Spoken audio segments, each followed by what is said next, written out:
chairpersons and all the judges and all the chairs, all the teachers and all people teachers. My name is Prem Prakash Kumar. My class roll number is 21, section A. Today I am going to sharing my thoughts on the topic of moral crisis, a challenge for new education. सबसे पहले हम लोग बात करें नैतिकता के। नैतिकता के अर्थ को अगर देखा जाए तो युक्त आचरण ही नैतिकता है, अर्थात नैतिक शिक्षा वह प्रक्रिया है जिसके माध्यम से लोग दूसरों में नैतिक मूल्यों का संचार करते हैं। यह कार्य घर, विद्यालय, मंदिर, मंच या किसी सामाजिक स्थान से किया जा सकता है। व्यक्तियों का जैसा व्यवहार होगा वैसा ही समाज बनेगा। किसी भी देश का उत्थान इस बात पर निर्भर करता है कि उस देश की नागरिकों की कैसी विचारधारा है। Life is very beautiful gift of the God, अर्थात ये जिंदगी ईश्वर द्वारा दिया गया बहुत ही सुंदर उपहार है। यह तभी सुंदर बनेगी जब हम इसमें अपनी नैतिक विचारधारा को ऐड करेंगे। वर्तमान समय में नैतिक शिक्षा क्यों जरूरी हो गई है, इस बात को हम देखेंगे।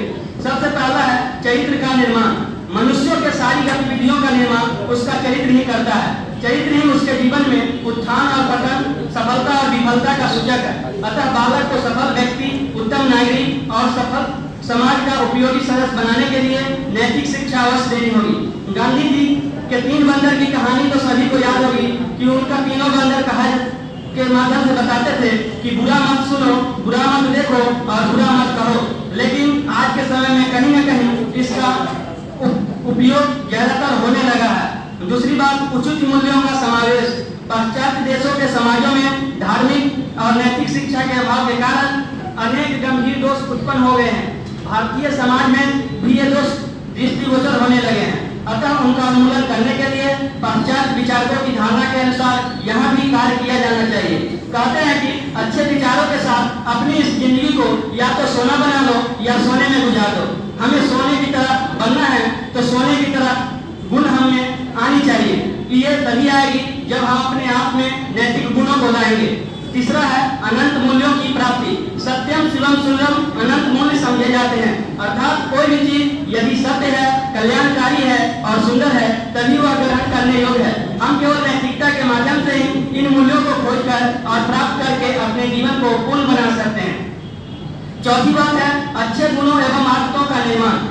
अर्नेस्ट चेव के अनुसार बच्चों को नैतिक शिक्षा अवश्य दी जानी चाहिए क्योंकि वह उनमें उत्तरदायित्व की भावना, सत्य की खोज, उत्तम आदर्शों की प्राप्ति, जीवन दर्शन का निर्माण करता है।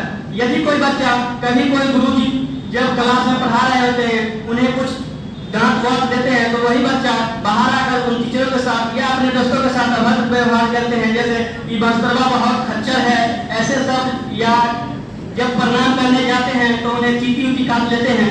ऐसे शब्दों का उपयोग से हमें उन्हें बचाना होगा। पांचवी बात, ऐतिहासिक तथ्य की अवहेलना। विश्वविद्यालय शिक्षा आयोग के प्रतिवेदन में भी ये सब अक्षरशः सत्य है। यदि हम अपनी शिक्षा संस्थाओं से आध्यात्मिक शिक्षा को निकाल देंगे तो हम अपने संपूर्ण ऐतिहासिक विकास के विरुद्ध कार्य कर रहे होंगे। छठा, नैतिक शिक्षा के विषय सामग्री। गांधी जी के अनुसार मेरे लिए नैतिकता, सदाचार और धर्म पर्यायवाची शब्द हैं। नैतिकता के आधारभूत सिद्धांत सभी धर्मों में समान हैं, अतः इसे निश्चित रूप से पढ़ाया जाना चाहिए और नैतिकता के महत्व को बताया जाना चाहिए। निष्कर्षतः हम कह सकते हैं कि सबसे पहला, छात्रों को महान व्यक्तियों की जीवनी अवश्य पढ़ानी जानी चाहिए। दूसरा, छात्रों को श्रेष्ठ नैतिक वाली कहानी पढ़ाई जानी चाहिए। तीसरा, महान व्यक्तियों के उच्च विचारों और श्रेष्ठ भावनाओं को समावेश किया जाना चाहिए ताकि बच्चे अच्छे विचारधारा के बन सके। चौथी पॉइंट, समाज में सामाजिक नियम एवं सामाजिक आदर्शों को बच्चों में बताना ताकि उनका वो सही से पालन कर सके।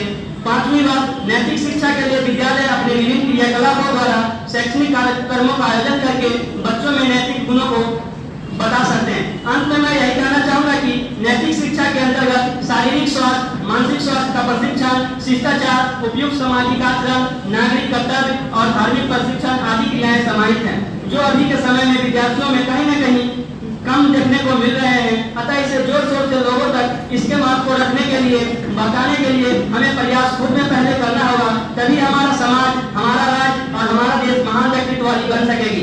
मैं अपनी एक लाइन से अपनी वाणी का ज्ञान देना चाहूंगा कि think positive, do positive, then be positive. अर्थात जब अच्छा सोचेंगे तभी अच्छा करेंगे और जब अच्छा करेंगे तभी अच्छा बनेंगे। So we should always be positive. Thank you.